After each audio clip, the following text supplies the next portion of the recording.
आदाब, नमस्कार, अस्सलाम वालेकुम नाज़रीन। पल पल न्यूज़ के न्यूज़ रूम में आप सबका खैर मकदम है और मैं हूं आपके साथ नदीम अकरम। ये अमूमन मीडिया द्वारा बताया जाता रहा है कि सऊदी अरब में इतना कड़ा कानून है, सऊदी अरब में ये हो रहा है, ईरान में ये हो रहा है। तमाम अरब मुल्कों के बारे में हमारी मीडिया दुष्प्रचार करता हुआ अक्सर नजर आता है, पर जो बढ़ चढ़ करके मदद के लिए कोरोना वायरस जैसी महामारी में भी सऊदी अरब आगे बढ़ करके आ रहा है, इसके बारे में मीडिया बताने से चूक कर रहा है, क्योंकि वो समाज में नफरत घोलना चाहता है। वो नफरत जो आपके और हमारे दिलों में दूसरे मुल्कों के लिए भर दी जाएगी, वो नफरत कहीं ना कहीं पैदा की जा रही है। पर आज जो 5 बड़ी खबरें अरब से हम लोगों के सामने आ रही है, उसके बारे में भी आप लोगों का जानना जरूरी हो चुका है, तो एक बार उस रिपोर्ट पर भी नजर डाल लीजिए। पहली खबर आ रही है कि सऊदी अरब करेगा 18 देशों के 10 लाख रोजेदारों के लिए इफ्तार का इंतजाम। हरमैन शरीफेन शाह सलमान बिन अब्दुल अजीज ने दुनिया के 18 देशों में लगभग 10 लाख रोजेदारों को इफ्तार कराने के लिए बजट में वृद्धि को मंजूरी दी है। सऊदी अरब समाचार एजेंसी के इस्लामी मामलों के मंत्री इरशाद शेख डॉक्टर अब्दुल लतीफ बिन अब्दुल अजीज अल शेख ने शाह सलमान का धन्यवाद करते हुए कहा है कि दुनिया के विभिन्न देशों में इफ्तार कराने की योजना सऊदी अरब से हर साल किया जाता है। उन्होंने कहा है कि इस साल शाह सलमान ने कोरोना संकट में अपने मुसलमान भाइयों की जरूरत को ध्यान में रखते हुए बजट में वृद्धि को मंजूरी दी है। उन्होंने कहा है कि ये योजना 18 देशों में सऊदी दूतावासों और इस्लामी केंद्रों की निगरानी में होगा। दूसरी खबर आ रही है कि सऊदी अरब में कोड़े मारने की सजा खत्म कर दी गई है और सुप्रीम कोर्ट ने इस पर पूरी तरह से रोक लगा दी है।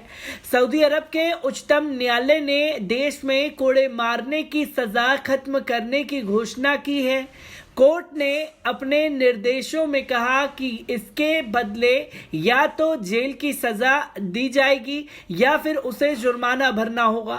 सऊदी अरब के उच्चतम न्यायालय का कहना है कि ताजा सुधार का लक्ष्य देश को शारीरिक दंड के खिलाफ अंतर्राष्ट्रीय मानवाधिकारों के मानदंडों करीब लाना है। फिलहाल विवेतर यौन संबंध, शांति भंग करना और हत्या तक के मामलों में अदालतें आसानी से दोषी को कोड़े मारने की सजा सुना सकती थी। न्यायालय ने एक बयान में कहा है कि भविष्य में न्यायाधीशों को जुर्माना, जेल या फिर सामुदायिक जैसी सजाएं चुननी होंगी। इसी के साथ बीते कुछ सालों में आखिरी बार सऊदी अरब में कोड़े मारने की सजा तब सुर्खियों में आई थी जब 2015 में ब्लॉगर रैफ बादवी को सार्वजनिक तौर पर कोड़े मारे गए थे। उन पर साइबर क्राइम का आरोप था, साथ ही इस्लाम का अपमान करने का भी आरोप था।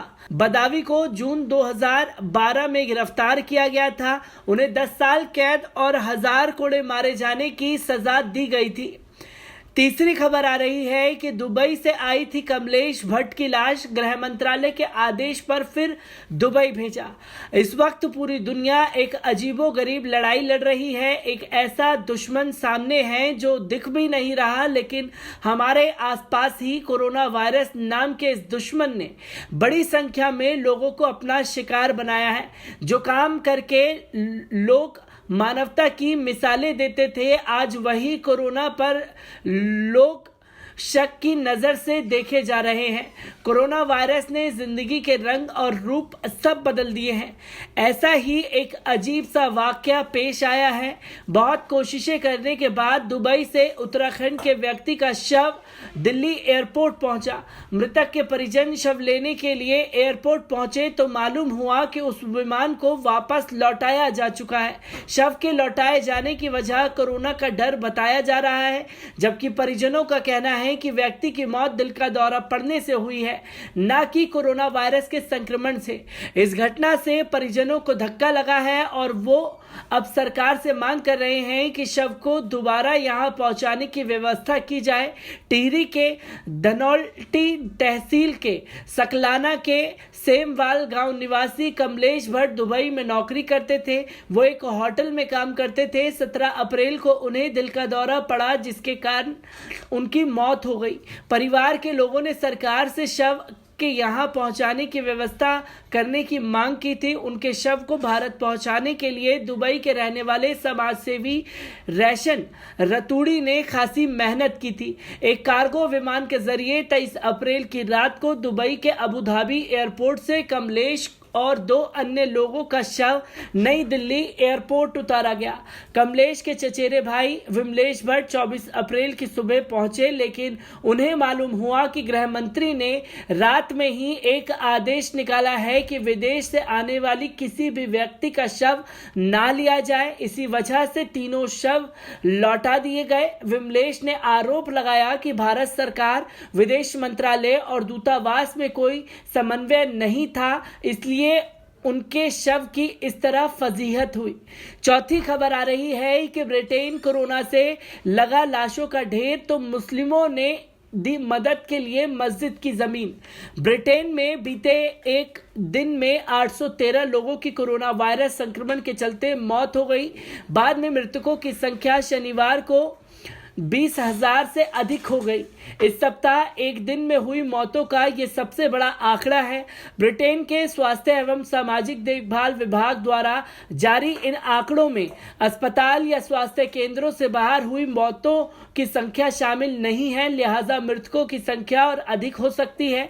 पिछले महीने राष्ट्रीय स्वास्थ्य विभाग के चिकित्सा निदेशक स्टीवन पॉविस ने डाउनिंग स्ट्रीट में दैनिक ब्रीफिंग के दौरान कहा था कि अगर मृतकों की संख्या 20,000 से कम हो तो बेहतर होगा। ऐसे में अब रोजाना हो रही हजारों मौतों के चलते लगातार शवों को अंतिम संस्कार को लेकर प्रशासन को परेशानियों का सामना करना पड़ रहा है। बर्दिमन में तो मौत के बाद शवों को रखने की जगह नहीं थी, जिसे देखते हुए इलाके की मस्जिद ने मदद के लिए हाथ आगे बढ़ाया है।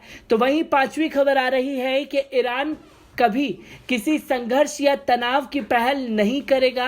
राष्ट्रपति हसन रोहानी ने शनिवार को कतर के अमीर शेख तमीम बिन अहमद अल थानी के साथ एक फोन कॉल में कहा, ईरान इस क्षेत्र में अमेरिकी सैनिकों की कड़ी निगरानी कर रहा है, लेकिन किसी भी संघर्ष या तनाव की शुरुआत नहीं करेगा। सरकारी INS समाचार एजेंसी के अनुसार रमजान के पवित्र महीने के आगमन पर रोहानी ने कतरी अमीर को बधाई दी।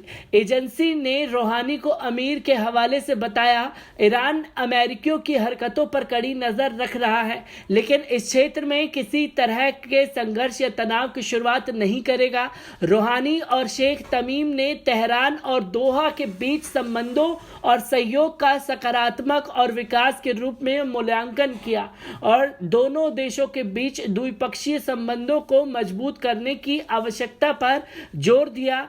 IRN ने जानकारी दी कि कहा कि अमीर ने ईरानी सरकार और लोगों को रमजान के आगमन पर बधाई दी और सभी देशों को इस क्षेत्र में तनाव को रोकने के लिए काम करने की जरूरत पर बल दिया। संघर्ष के बारे में टिप्पणी गुरुवार को ईरान के इस्लामिक रिवॉल्यूशनरी गार्ड कॉर्पस के प्रमुख के एक बयान का अनुसरण करती है, लेकिन तेहरान अमेरिकी युद्धपोतों को नष्ट कर देगा अगर इसकी सुरक्षा को खाड़ी में खतरा है। तो दोस्तों, आपने देखा कि सऊदी अरब जो 10 लाख मजदूरों को 18 देशों में जो रह रहे हैं उनके इफ्तार का इंतजाम करेगा, तो वहीं दुबई में एक शख्स की, एक भारतीय की मौत होती है, उसका शव एयरपोर्ट पर आता है तो हमारे गृह मंत्रालय उसे वापस लौटा देता है, क्योंकि ना तो उसकी मौत कोरोना से हुई होती है, दिल का दौरा पड़ने से उसकी मौत होती है, जिसको लेकर के ये तमाशा किया गया। जो उनके शव का दुर्व्यवहार हुआ उसको लेकर के गृह मंत्रालय पर भी सवाल खड़े हो रहे हैं। तो वहीं ब्रिटेन की मस्जिद ने भी मिसाल कायम की, जहां लोगों की तादाद गिरफ्त बढ़ती जा रही है, उसको देखते हुए लोगों ने साफ तौर पर देखा कि जब ये संख्या बढ़ रही है, किसी के पास कोई स्थान नहीं है, तो मस्जिद खोल दी गई उन लोगों के लिए जहां उनके शवों को रखा जा सकता है। तो ये बड़ी खबरें लेकर के मैं आप लोगों के सामने जुड़ा था और ऐसी ही तमाम खबरें जो अरब से हम लोगों के सामने आ रही हैं उन खबरों को रखता रहूंगा ताकि हर एक बारीकी की सच्चाई आप लोगों तक पहुंचती रहे।